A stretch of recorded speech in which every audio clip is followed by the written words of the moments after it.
New at 10, the first ever City of Madison sanctioned campground looks to be coming to an end. The property currently houses about 30 people experiencing homelessness in tiny shelters. As WMTV's Tim Elliott tells us, the money for the program has simply run out. For the past 4 years, this City of Madison owned property on Dairy Drive has been home for a lot of people with nowhere to go. I've met a lot of people who were experiencing homelessness, and really it could be anybody. The community is made up of 30 of these 8x8 tiny homes made by a company called Pallet. Each unit has electricity, heat, and air conditioning. We make sure that we're listening to what they need. Brenda Conkle is the executive director of Madison Street Medicine.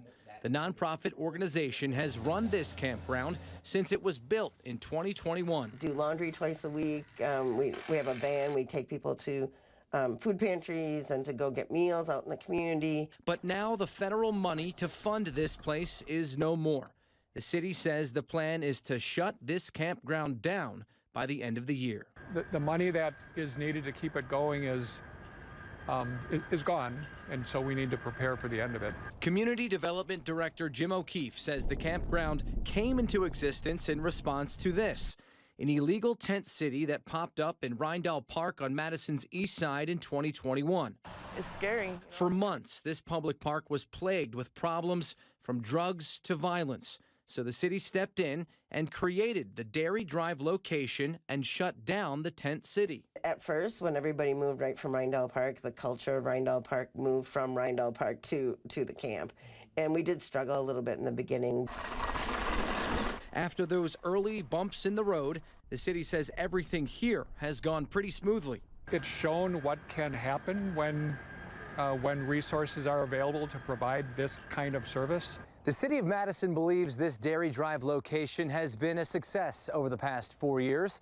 They say of the 97 people who have called this place home at one point, 62 of them have now found permanent housing. What has made this most successful is the ability to provide a high level of on-site services. The campground is being funded by COVID-era federal dollars. So far, $2.5 million has been spent to keep this place up and running. $1 million of that was spent up front to set up the campground. It costs roughly $65,000 a month to maintain. And I think the model works really well.